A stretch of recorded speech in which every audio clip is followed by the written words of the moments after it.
Heavenly Father, we want to thank you for the scriptures that were read to us this morning. Through your Holy Spirit, inspire us, Lord, that we may understand the words which were given to us this morning, that it will enrich our heart to know you more truly, Lord, and bless the hearers. In the name of Jesus we pray. Amen. Advent begins always with an expectation. When we use the color purple, I'm just letting you all, I've been told you many times, but I like to repeat. We use the color purple. This is a Roman tradition which we follow. When the Roman Caesar goes out to war and gets a great victory in the battlefield, he sends his messengers to go back to Rome to inform them a great victory has been achieved. And he is coming, the Caesar is coming with all the spoils of the war. You understand? So what the people, Rome people will do, they clean up everything and they will put purple buntings and waiting for Caesar, the royal king, to come back. So we have the similar story. Our Lord has bought a great victory over death and hell. Amen. And He has gone to prepare a place for us. Amen. And He is going to return Amen. to remind the people that we are expecting our great Lord to return. So we use the purple color. Amen. And it will change into gold on Christmas night, because we celebrate His first Advent, waiting for His second Advent. And that is simply the story of Advent. Advent is a Latin word, returning, coming. Okay? That is what it means. Today's gospel reading is very interesting. There's one word that caught my attention when I was preparing the message. And this is the commandment of Jesus Christ. Watch. What I tell you to tell all. Watch. So there are 17 times Jesus Christ said the word watch. 17 times. So that's your homework. Go back and look at the Gospels. Write down where all He is saying watch, watch, watch. Alright? And it will give you a spiritual uplifting when you read this. In Mark chapter 13, Matthew chapter 24, and Luke chapter 21, Jesus told His disciples about three things: the destruction of the temple, the dispersion of the Jewish people, and the signs of His end time. Very carefully, you look at it. Three things He told. Alright? And He said the temple will be destroyed, which happened in July 70 AD. And He said the Jewish people will be dispersed throughout the world. We call it the worldwide diaspora, which happened in the year 135 AD. Then He said the end times, and He gave the sign. But one thing He very well put in between, which we wrote, He is going to come again, but that His return is on two portions. One is coming in mid-air, the other one is coming physically. There is no sign given for His coming in mid-air. That's in Thessalonians. The Lord will come with a shout, with a trumpet, and also a voice of the Lord saying, come, and then all who are dead will be raised, and those who are alive will be caught up and go. Some will be left behind, of course. So now we know two things have passed out. That is, the destruction of the temple has taken place. The worldwide dispersion of the Jewish people have taken place for only the end times. And why this message to watch is so important for Jesus Christ? Because there is a teaching. When Jesus returns, the dead will be raised first, according to 1 Thessalonians chapter 4, verse 15 onwards. And those who are alive will be caught up. So the church is thinking all will be caught up. But no. There are three groups of people staying in the church at any one time, even in our church. And only God is the judge of all people, knows who belongs to which group. 1 John chapter 2 verse 12, 13 and 14 very clearly teaches us which are the three groups. Group number 1 is called the fathers because they know the counsel of God. Group number 2 called young men because they have overcome the evil one. Group number 3 is the children because they know Jesus only. They believe. So if they are alive when Jesus returns, that then regardless of their status, whether father, son or the child, they will be raised up. Regardless. That is in Revelation chapter 14 verse 13. Right. Henceforth those who die in the Lord are blessed. So that is why Amos chapter 5 verse 18 says, do not look for the coming of the Lord soon, because you don't know what state you are in. You may be left behind. So when you are alive and the Lord comes, you will only, those who are in that group belong to the fatherhood will be taken up. 2 will be left behind. After the 2 left behind, 1 will stick on to God and 1 will reject God. And this is what the Bible talks about. So the church will become apostate. That's where apostasy comes in, And for this event, the rapture we call it, there is no sign. No signs, no symptoms, nothing given. Because that hour, the time, the day, the minute, the second, nobody knows. Not even Jesus Christ. Only God the Father. So we have to be watch and pray. You get the first point now. Yeah. Watch and pray.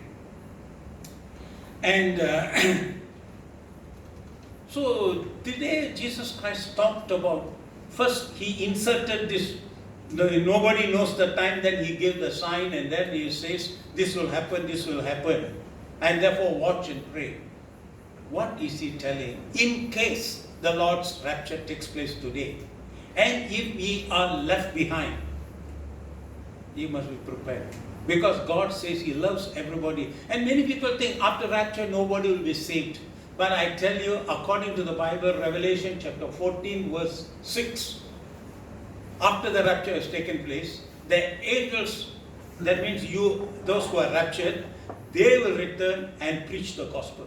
And millions of people will believe now. Because they know that their family members, they know their friends, they know their neighbors, they know in their community people just disappeared.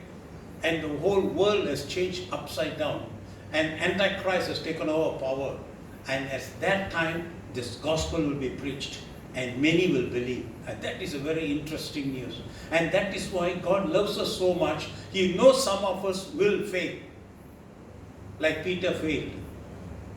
Then he strengthened him. You remember? Peter, who is the greatest guy? Greatest evil fellow? Either Peter or Judas. Judas betrayed Jesus Christ with a kiss. And 30 silvers of 30 coins of silver coins. Okay? Yes. He did only once. Yeah. Peter did how many times? 3 times. Did Jesus love him? Yes. Did Jesus love him? Yes. So the Bible is encouraging you to be of good cheer. He says, even if you fail, he will not fail. Jesus will not fail. Amen. That is why he said, watch and pray. Now, this scripture teaches very important thing. Jesus loves all those who believe in him. You believe in Jesus, he loves you. Number 1. There will be believers after the rapture. That is very important for you to understand. Because I want to encourage you, I want you to tell to others, in case God takes you away in rapture. Because the times are so near, it can happen at any moment. So your family members, your friends and all that, they can know that, oh, what that guy told is true. So I must really believe in Jesus. So his soul will be saved.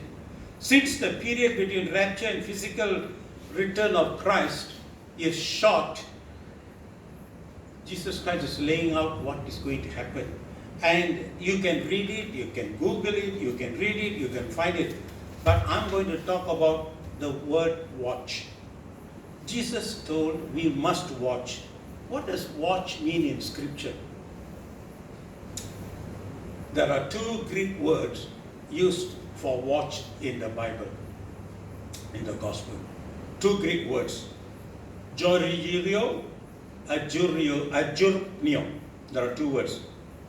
Georgio and adjurnio. I went to Google how to pronounce these words.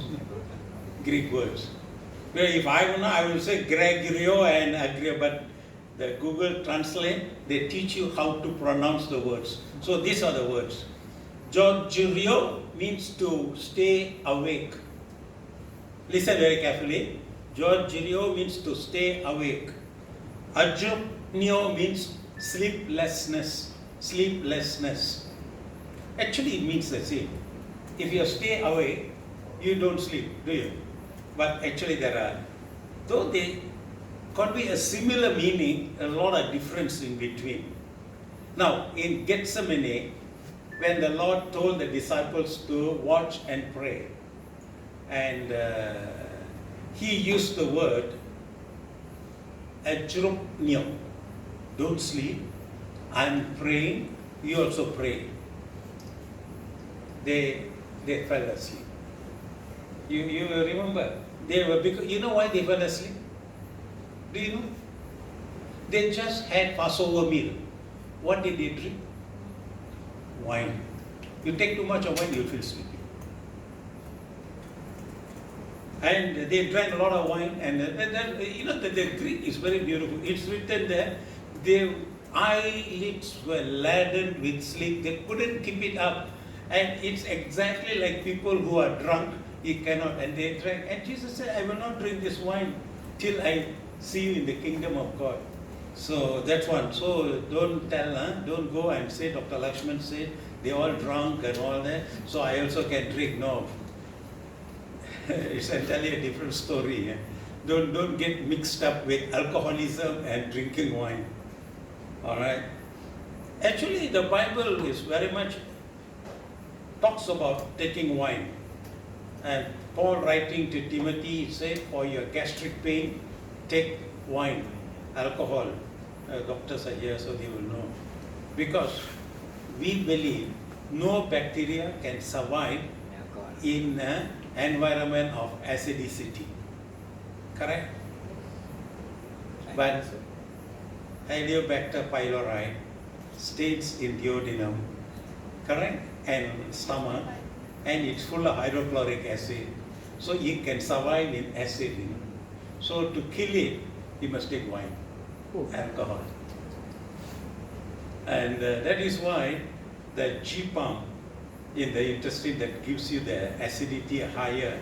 See what the stomach is trying to do when you have bacteria, it trying to kill it by producing more acid. Instead of killing the bacteria, it kills your lining of your stomach wall and you get gastric pain.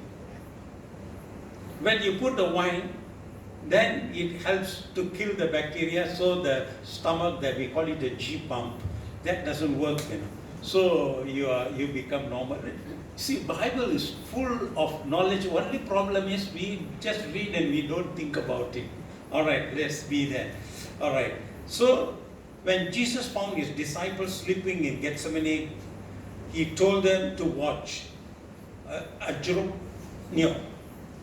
Then he tells Peter, watch and pray, lest you enter into temptation.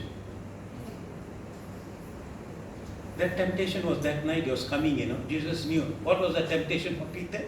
To deny Christ. So, you not only must be spiritually awake, but you also must keep praying. Pray all the time. If you read the Gospels, you will find Jesus went alone into a separate place and prayed. He went on a hill to pray. He left the disciples on one side of the lake of Galilee, and he went on the other side to pray. If the life of Jesus Christ was full of prayer, we ought to be in the prayer attitude all the time. Watch and pray. All right? And he said the spirit is indeed willing. Actually, we all want to pray. Actually, we want to do good. Because our mental this thing, but the flesh, our carnal body, it doesn't want to. And that is in Matthew chapter 26, verse 41. Here Jesus used the word Gerogorio, spiritually awake and watch. For physical sleep, he used a different word. For spiritual, he used a different word. And in Mark chapter 13, verse 37, he was using the word Georgirio. So that is spiritually to be awake. Come on now. We have to need at least 8 hours of sleep to have a normal mental thing. And if you don't sleep properly, if you are devoid of sleep, and if you are kept awake, the last you can keep awake for, they say maximum 72 hours. After that you'll become mad, you'll snap. The mind needs rest to rearrange all your thoughts, everything. So the next morning when you wake up, you'll be refreshed. Alright? I remember this when I was in my medical school, and I used to get up, stay till 2 o'clock, 3 o'clock at night, study with my friends, my roommates, we study, we discuss and all that. Oh, went to bed, everything is very clear. Next morning, wake up blank. Blank, just cannot. But we didn't have enough rest. But 7 o'clock, have to go to clinic. So get up, 3 o'clock, go to bed, and 7 o'clock, that's why the doctors all lose hair very fast. So if you find a doctor full of hair, be careful. Say, oh, no, his hair is gone up already. He's a good doctor. And God also said that this Gerogorio means to use words. That means you absorb words and you use words. It's very important. Watch, you to use God-given mental faculty. That means you use your mental faculty. This is very contradicting to what many people preach. Don't use your brain, use your heart. Your heart means emotion. In Hebrew language is leb and nous. Leb means different, nous means different. Leb means use your emotions. Nous means use your logic. God wants you to be logic. He wants you to reason out. Very careful, huh? Be very careful. So Jesus says, and he used the word, the Greek word, Gerogorio, that means use your mental faculty to watch, to study, to learn, to observe, analyze, judge, and think. That is what Jesus Christ is telling. Watch doesn't mean opening your eyes like that. He says, read the scriptures, use, learn, study, observe everything, and then analyze. Then come to a fair judgment and think and act on it. That's what God wants us to do. When He says watch, He wants all these things to do. God uses word to speak. Do you know that? I am the Lord who speaks from the very beginning. Isaiah chapter 48, verses 16.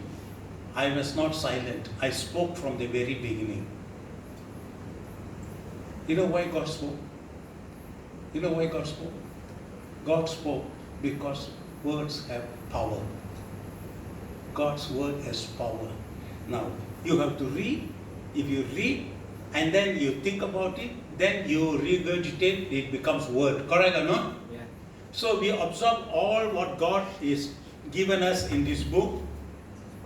We read it, we analyze it, we think about it, meditate about it, we act on it, and then we speak. When we do that, there is power. But now the world has changed. You just watch it. From my own experience, I can tell. My granddaughter doesn't want to read any book. She only wants to watch the TV. Why go? Even me, I also finish work night, put on the TV. All of us do. Don't say no. Yeah. We are more interested in seeing than reading. But if you see the Bible, read. What did the angel say? Read, read, read. What the word is saying? See, see, see. So it's very important for you to understand what Christ is telling us this morning. We rather sit in front of the TV, and there's one famous word or statement, a picture is worth 1,000 words. A picture isn't worth anything. Your words. You look at your picture, it doesn't mean anything. If you want to know the person, you must listen to his speech, his words.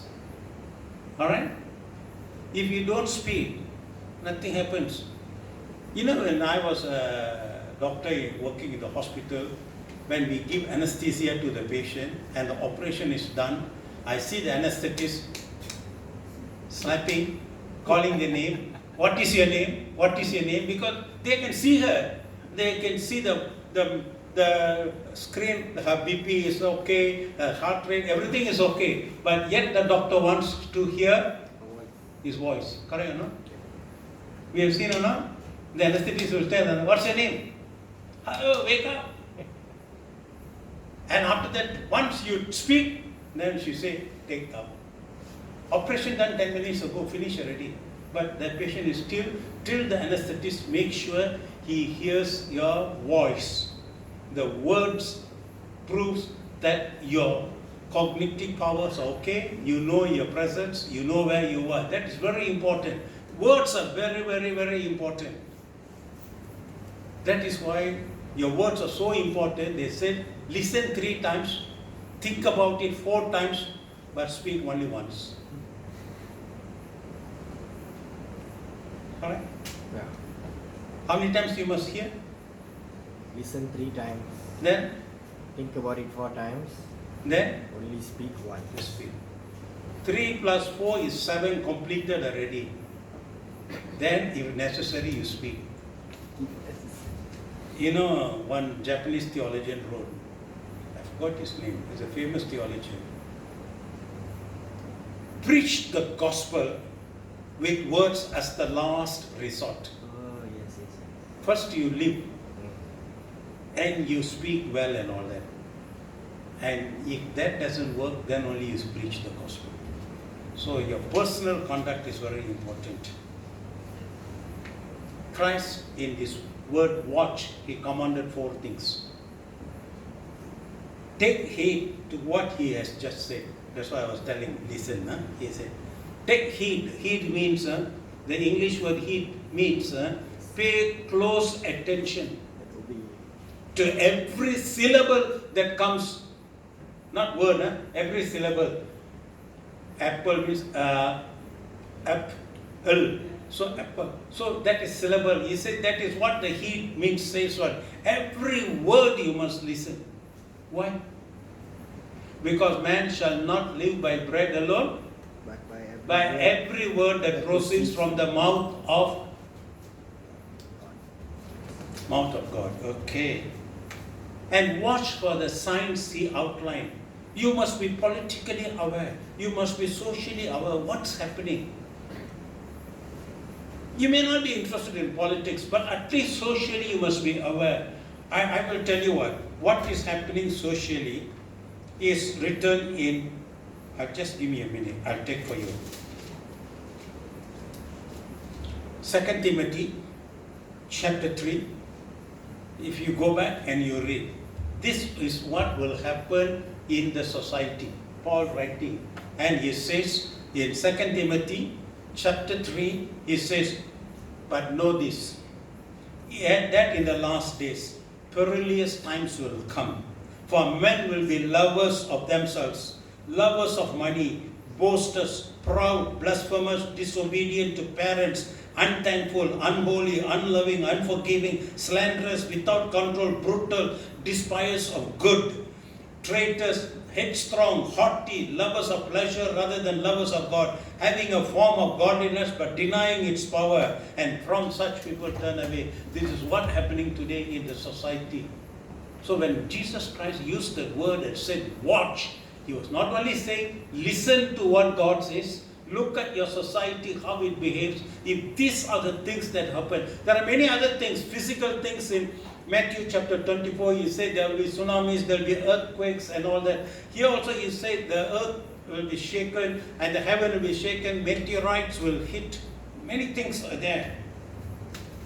And then he said, pray regularly and earnestly so that we stay close to God. Only prayer will chain us to God's feet. No prayer is God. Prayer is the chain that connects us with God. So you have to pray all the time.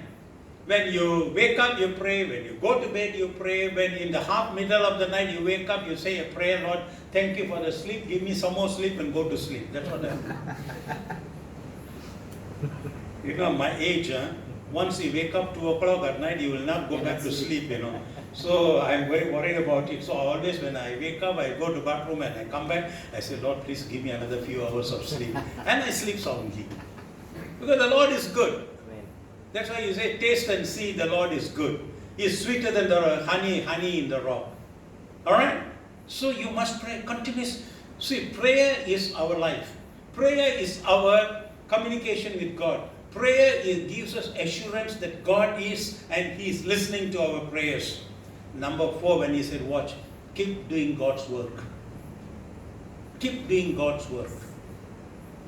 God has not made everybody teachers. God did not make everybody prophet. God did not make everybody evangelist. But God has given everybody a job to do. See, the church functions because we have a priest, we have Jeremiah, we have David, we have Priscilla, we have Clarence, we have all these people here. Everybody play a part in the family of the church. So that everyone, without meaning, we wouldn't know how to handle money. Yes. Alright? And without Luciana, the Sunday school may not operate. We will not be able to do. You see, everybody has, it is not necessary for God to make everybody speakers. Then there will be confusion. No one to listen. You understand? So he said, keep doing God's work. What position He has placed you, do it well. So that when He comes, He will say, well done, my servant. Come into the joy of the Lord. Alright? Will you become one of God's watchmen? That's the final question I want to ask before I close. Do you want to become? Not do you want to become. Will you become? That means you must be willing. God called Prophet Ezekiel to be a watchman to the nation of Israel, to warn them to repent their wicked ways or else suffer dire consequences. Ezekiel chapter 3 verse 17 and then 33 verse 7. He told, you are the watchman, go and tell. Nobody wanted to listen to Ezekiel. Or Jeremiah, Jeremiah was only 17 or 18 years old. Nobody wanted to listen to them. And they paid the consequences of brushing aside these prophets. God told Ezekiel, God will hold Ezekiel accountable that if he did not want the people. So if you do not depend upon the thing, do the work. See, I meet my neighbors sometimes. And invariably, I will try to push it towards Israel and Middle East because they are Muslims. And I will just tell them, you know, the Bible says this. You understand? I don't tell the gospel directly. Indirectly tell them the Bible has already said He will bring them back into the land. He has brought Jerusalem will be there. I said Trump was elected for only one reason, to recognize Jerusalem as the capital. The job is finished, he is gone. The other guy will come. And they will try to do everything bad. Just watch. So he says, you know, I will take their blood from your hand. So we have much responsibility in our ways to proclaim the good news of the gospel. So there is another And this is another application of watch. Watch means to, I told you what, to listen, to think, to analyze, come to a judgment, and then when you know the truth, you have to announce the truth. You cannot keep it to yourself. Alright? First we must, so he meant for us how we can be a watchman, how you can be a watchman. Now God said, watch. Now you started watching, you become a watchman. Now, 4 things the Bible says you must do. First, we must strive to be the light of the world. So, your personal conduct in this world must be blameless. Very difficult. Very difficult. But with the power of the Holy Spirit, you can accomplish it. God already said, I know you cannot do anything, but I will give you the power from high. Even the disciples, who saw the miracles, who heard Jesus' words from his very mouth physically, as John wrote in the epistle, we touched him, we handled him, we heard him. Even then they saw the death and the resurrection of Jesus Christ. And then Jesus told them, wait, don't move yet, to preach the gospel yet, till you receive power from high. Jesus has given us the Holy Spirit. He will guide us, He will strengthen us, number 1. Second, we must study the Bible so that when people ask important questions, you are able to answer. Peter wrote that and said, is 1 Peter chapter 3 verse 15, be prepared to answer to the skeptics. So those who are curious, those who are truly want to know, you must be able to be a good apologist. Alright? And we also must be well informed about the world's affairs. So we know how to bring it together and give it the word, One man asked me, China is going to be number 1 in the world. I said, yes, it's in the Bible. But the problem is, it's not good news. If you are a Christian, Chinese and they are Christians, not good news.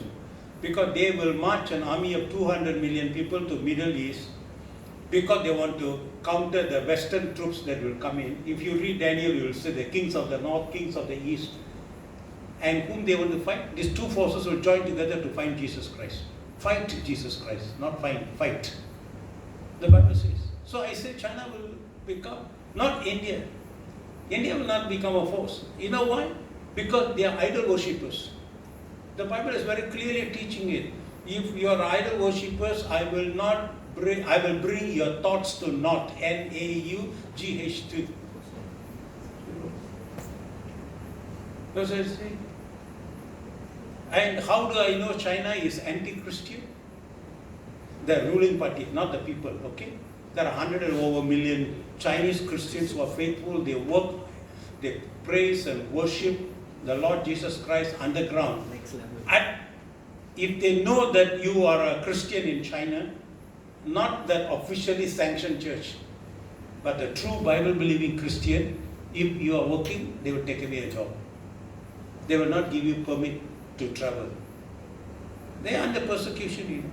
You go and read about what's happening to the Chinese Christians in China. We complain in Malaysia. At least they don't complain, they don't stop us from meeting together. If you are a Chinese Christian in China, truly Bible-believing Christian, and we don't belong to the officially sanctioned church, alright? Your children will not place in the university. What will you do? What will you do? There are 100 over million of Christians who are suffering, And we are very proud, Asia is going to come up. 21st century is the Asian century. We are very happy. People might think I'm anti-Chinese. No.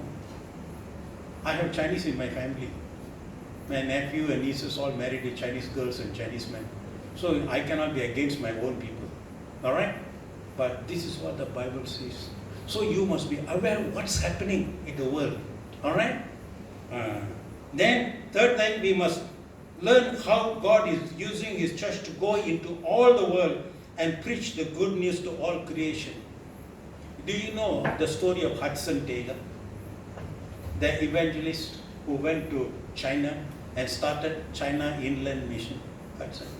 When he was traveling to Shanghai, what happened? A great storm grew out. The devil tried to stop him. And it is called the typhoon, And those days the ships are not big, from there to here only, Small ships only. And these winds blow at such a speed, it will overturn the ships, What did Hudson Taylor do? He just knelt down and prayed and told the typhoon to stop. And that gave assurance to the Chinese sailors who were traveling with him, to become Christians. That is why that region of China, I think, I don't know what, that Fukong, or whatever it is. That's one part of China that became very Christian very early because of the testimony not of Hudson Taylor, but the sailors, Chinese sailors who saw the power of God who can stop the thing. So, you see, God does miracles. So if you go and the power of God, nothing can stop you. Nothing can stop you. Alright? We should learn how we can support and be a part of great collective commission of preaching the gospel of kingdom of God. So you must be able to help people who are doing the work in the field. Alright? Now, they want to take away some words from the Bible, and they want to change some words from the Bible. Like Romans chapter 1 verse 8, it says that God will give them reprobate mind, that men will go after men. They want to change that word. They want to remove it. Because it's against homosexuality, they want to remove it. So they want to present the word of God. That's why the Bible, we just now we read in first, confessing faith but denying the power of God. You understand? This is what happens. So next time when you want to buy a Bible, make sure you remember, young Romans people. Romans chapter 1, where say, reprobate mind, men after men, women. Yeah. So you better read that first and say, if it is not there, then the Bible is not for you. Alright. And do you know most of the Bibles are now printed in China? 80% of the Bibles are printed in China. And the Tamil Bible is printed in Korea. You know why? 6,000 Korean words are Tamil words. Korean language is the closest to Tamil language in Asia. Among the Japanese, Chinese, and you can Google and see Korean language and Tamil. Because there was a Tamil princess went and got married to the Korean king. And when she goes, she went with a number of her Tamil people that have settled down. So there are a lot of common words they have. And the Koreans now, they find that many of them carry the DNA of the Tamil people. But one thing I know, because I was a Hala cement company in Baha when they started, the Koreans came there.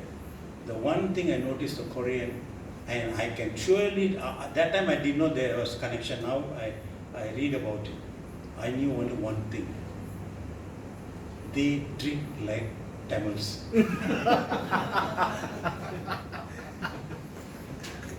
Bahawa, the Chinese down there, drunkard, what they call cling tao. Yeah. Indian head. For a drunkard, they call it cling tao. Cling tao in Baha, you go, cling tao. That means he's Chinese, but they call him head, Indian head. That means the drunkard. This is the curse of the Tamil people and the Korean people. They drink a lot. Alright, so you can help people. You can go and help people. If you cannot go personally, support the person who is going there. Financially, materially, help them. This is what God wants you to do. When you watch, you have to do all this, Finally, keep watching. Perhaps the best summary of this subject is with this sobering warning from Jesus Christ in Mark chapter 13, verse 35 to 37. Watch therefore, for you do not know when the master of the house is coming. In the evening, at midnight, at the crowing of the rooster, or in the morning, lest coming suddenly He finds you sleeping, and what I say to you, I say to all. Watch, with exclamation. Watch. Shall we pray? Almighty God, our Heavenly Father, for teaching us, Lord, this morning.